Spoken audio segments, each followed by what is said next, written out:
Bonjour à tous, bienvenue sur le Cap de GT Vintage. Aujourd'hui, nous avons le plaisir de vous présenter une voiture très rare. Vous l'aurez reconnue, c'est une Peugeot 402, mais qui a une particularité, car il s'agit d'une Eclipse de 1937. Et c'est une auto que nous proposons à la vente aujourd'hui. Elle est issue d'une collection privée et nous sommes très fiers de vous la présenter. Évidemment, ce genre de véhicule nécessite quelques recherches que nous avons effectuées au sein de chez GT Vintage pour vous apporter un maximum d'éléments sur l'historique de la voiture. Tout d'abord, il s'agit d'une 402 de 1937 et le système Eclipse est un toit qui a été inventé par on dit un dentiste, mais je dirais que c'est un mécanicien dentiste, on va dire. Il s'appelle Georges Paulin. C'est un monsieur qui en 1926 à Nice, en regardant par la fenêtre du balcon de chez ses parents, un Anglais qui est en train de recapoter une Morgane, il s'est rendu compte que c'était d'une complexité de mettre une capote et il a dessiné un toit qui permettait à la voiture d'être recouverte en un clin d'œil. On vous le fera tout à l'heure fonctionner. Mais ce qui est vraiment intéressant de savoir, c'est qu'aujourd'hui, il y en a eu très peu de fabriqués, il y en a eu 580. Et aujourd'hui, on en connaît à peu près qu'une trentaine. Et ce fameux Georges Paulin avait essayé de travailler avec un client qui était Monsieur Blum sur une Hotchkiss, et il avait fait donc un proto sur la base d'une Hotchkiss, mais le client était trop gourmand sur éventuellement le retombée financière de cette voiture, et du coup il a laissé tomber son projet. Et par le biais de son deuxième beau-père, il a trouvé la possibilité sur la base d'une 301 de faire un projet Eclipse. Et ensuite, le carrossier Pourtout a trouvé donc la solution pour le faire, et le concessionnaire Dalmat s'est associé avec eux. Et donc voilà le fameux trio qui est à l'origine de cette magnifique création. Paulin le créateur, Dalmat le concessionnaire et Pourtout le carrossier. Carrossier qui était basé pas loin de chez nous, à Bougival, dans le 78, à l'époque, depuis 1923. Et donc, la première réalisation a été faite aussi sur une Rolls, sur une Bentley, autant pour moi, sur une Bentley. Et quand Peugeot a vu la réalisation sur la 301, ils ont trouvé le système très astucieux, et c'est à partir de ce moment-là qu'une série a été lancée. Alors ici, on a une version E4Y. Il y en a eu 4 à peu près. Il y a une version, alors toujours sur la base d'une 402. Ici, on est sur les 402. Il y a eu donc 401, 601, 402. 402, 580 exemplaires. Ici, on est sur la base d'une berline familiale. Donc, c'est une version longue qui permet donc d'accueillir 5 personnes dans la voiture. Les premières étaient vraiment des coupés 2 places. Là, on a 5 personnes et je peux vous assurer que c'est très spacieux. La voiture est équipée d'une boîte Cotal. Donc c'est une boîte, on va dire, semi-automatique. Allez, on va essayer de schématiser les choses. Et on a un intérieur qui est dans un état exceptionnel. Cette voiture sort de restauration. Et la E4Y avait la particularité, alors c'est un modèle avec le pare-brise unique à l'avant, puisqu'il y a eu une version avec un pare-brise séparé en deux. Et normalement, la E4Y n'a pas la roue de secours à l'arrière. Elle est dans le coffre, mais ici, pour des raisons certainement d'esthétisme, et je reconnais que c'est très joli, elle est à l'extérieur. Cette voiture a reçu un moteur neuf et a eu un freinage complètement refait, ainsi que l'échappement. Alors c'est une voiture, d'après son historique, qui a appartenu à Henri Malâtre, qui était donc le propriétaire du musée de la Roche-Taillée, qui l'a ensuite vendu à un collectionneur de Bugatti, qui l'a gardé jusqu'à sa mort également, et ensuite elle a changé 2 fois de main. Et notre propriétaire actuel l'a acheté en 2017 et il a refait sur cette voiture, comme je vous l'ai dit, la mécanique, le moteur est neuf. Donc c'est un 4 cylindres de 1991 cm3. Ça développe à peu près 54 chevaux, c'est pas un foot de guerre, mais il fait très bien l'affaire. Et la voiture ici a un moteur en rodage. Alors vous apprécierez les astuces de l'époque pour tenir le capot. Voilà, je trouve ça quand même assez géant. C'est tout simple. Donc on a un simple carburateur, dynamo, le radiateur qui est excessivement grand. Vous avez ici le petit logo Peugeot, Alors cette 402, c'est la série des fuseaux de Sochaux. Les fuseaux de Sochaux, autant pour moi. Et donc ici, vous avez cette calandre spécifique qu'on retrouvait également sur les 202, 302, 402. Et on a encore les flèches sur le côté. Voilà.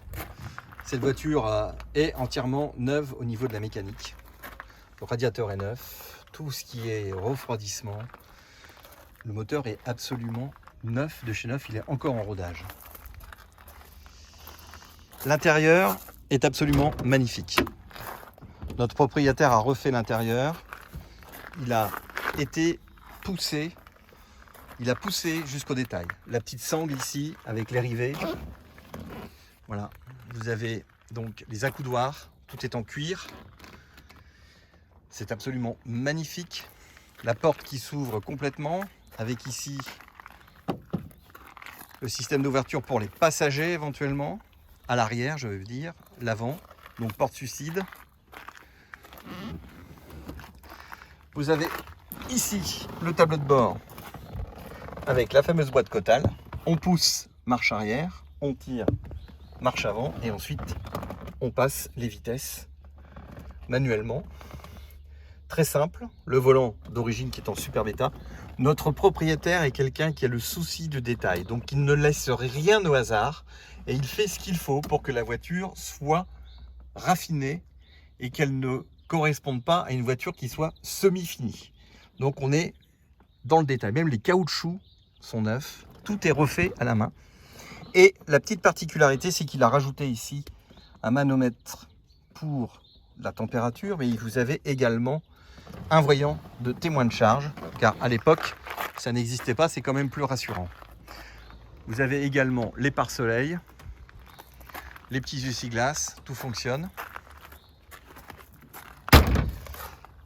Cette voiture a reçu une peinture il y a quelques temps, car d'après nos recherches, elle était une époque vert foncé. J'avoue que cette couleur un peu coquille d'œuf lui va très bien. L'échappement est neuf. Ici, vous pouvez voir la queue de carpe spécifique des accessoiristes de l'époque. Donc 60 pour celui qui est ici. On a aussi des robris. On a bien le logo Peugeot sur le côté. Le réservoir qui est ici. Cette magnifique roue de secours avec la plaque qui est peinte. Vous avez un deuxième réservoir de l'autre côté. Et le fameux toit qui se manipule très facilement. Vous avez une poignée pour ouvrir. Vous basculez la totalité sans résistance. Vous avez ensuite une poignée pour débloquer le toit et le mécanisme de lui-même, sans forcer, vous assiste dans la fermeture du capot, du toit, pardon, et vient épouser la forme du pare-brise en serrant avec deux petites molettes ici, tout simplement. On ne peut pas faire plus simple, monsieur Paulin. Je pense que vous avez la palme de l'ingéniosité, tellement c'est facile. Alors, ces versions, il y a eu des 402 avec le toit électrique, mais vous vous doutez bien que la capacité de la batterie ne pouvait pas répondre aux attentes et par conséquent, très vite, l'option du toit manuel a été retenue, mais il y a eu quelques exemplaires en électrique. Et donc vous pouvez ranger quelques bagages ici à l'intérieur, parce que le toit vient au-dessus. Et on vient fermer tranquillement. Et voilà, c'est fermé. Et vous avez donc la voiture qui change complètement de look. Là maintenant, vous avez un coupé. Et très classe 1937. Donc évidemment, les Eclipse ont été fabriqués très peu de temps puisque la guerre a fait que ces produits-là ont été arrêtés. Et notre ingénieur mécanicien dentiste va rentrer dans la résistance. Monsieur Paulin, il sera pris avec deux carrossiers de chez Pourtout et malheureusement, ils seront fusillés au Mont-Valérien. Cette voiture a une histoire qui, pour moi, est une transmission. C'est un devoir de mémoire qu'on a à faire. Non seulement on a ici une voiture qui a une élégance fantastique, un design exceptionnel, mais les hommes qui l'ont créé, les hommes qui l'ont pensé, c'est vraiment ingénieux. Et surtout qu'aujourd'hui, le constructeur Peugeot sort encore des véhicules de cette qualité au niveau du système de toit rétractable, et que ce brevet, il a également été mis en place chez les constructeurs allemands et autres.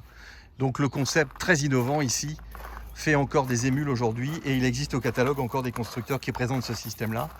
Et j'avoue que on peut faire cocorico. À l'époque, on pouvait se permettre des choses. Il faut savoir que Paulin touchait 100 francs par véhicule réalisé. Je vous fais pas de dessin. On n'est plus du tout dans la même conjoncture aujourd'hui. Voilà, cette voiture est dans un état exceptionnel. Tout est fait dans le détail. Il n'y a pas de souci. Tout est nickel. La peinture est magnifique. Les poignées, tout est absolument parfait. Les joints. Alors, vous avez également ce système de vitres qu'on va également montrer. Et là aussi, c'est très ingénieux. Donc, vous avez la vitre arrière qui remonte comme un peu à l'américaine. Elle se penche au début et elle vient épouser le toit après. Et ensuite, pour éviter éventuellement toute casse, vous avez la vitre de la porte qui, elle, monte et va se refermer, décalée par rapport à la vitre qui se trouve derrière. Ce qui fait qu'en fin de compte, vous n'avez pas de prise d'air et vous avez une étanchéité parfaite avec le joint qui fait le raccord ici. Astucieux, très astucieux. Vous voyez que les portes ferment très très bien. Tout est bien proportionné. Je sais que le propriétaire actuel a également passé du temps à réajuster le capot. Cette auto est vraiment magnifique. C'est une très très belle pièce de collection. Il semblerait que, d'après les sources que nous avons auprès de l'aventure Peugeot, on n'en connaîtrait que 30 exemplaires sur les 580 produits. Il y a eu plusieurs versions, comme je vous le disais. Vous avez les 402 qui sont également avec 2 places, qui étaient sur des bases de modèles plus petits, avec le pare-brise en 2 parties. Et ensuite, vous avez eu les dernières versions avec un moteur plus gros, qui était un 2 litres 100. Et là, on a eu très peu d'exemplaires de produits. Et donc, exemplaires très rares. Ici, c'est une E4Y, qui est donc complètement conforme à son origine, avec la roue de secours qui a été rajoutée à l'arrière. Mais sinon, l'auto est complètement conforme. Voilà, je ne m'en lasse pas de vous la présenter, tellement je trouve que c'est une beauté, et surtout je suis un passionné de la marque Peugeot et je suis vraiment très content d'avoir cette voiture à présenter chez GT Vintage. Et pour la petite anecdote, on a une 403 à vendre qui est beaucoup moins chère et on a la plus chère qui est celle-ci, donc je serais content. Peugeot, des autos à part, surtout que la marque vient de relooker son logo et qu'elle fait un petit retour à ses sources. On apprécie. Voilà une très très belle 402. Alors pour votre plaisir, on va essayer de vous la démarrer. Parce qu'elle démarre, évidemment, elle tourne. Et c'est mon petit Raphaël de 15 ans qui va la démarrer. Parce qu'il est absolument subjugué par cette voiture. Voilà.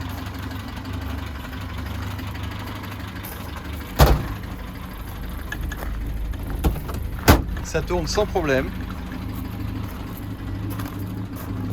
Ça ne fume pas.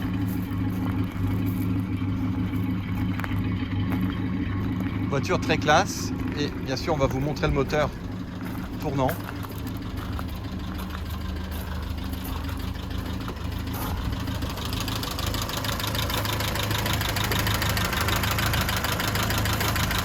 Voilà, ça ronronne très bien.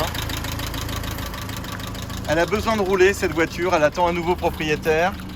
On espère qu'on aura l'occasion de la revoir. GT Vintage, on fera certainement des vidéos avec un drone, tellement cette pièce exceptionnelle est vraiment unique pour nous et on se fera un plaisir de faire d'autres vidéos. On reste à votre disposition, n'hésitez pas, merci et à très bientôt.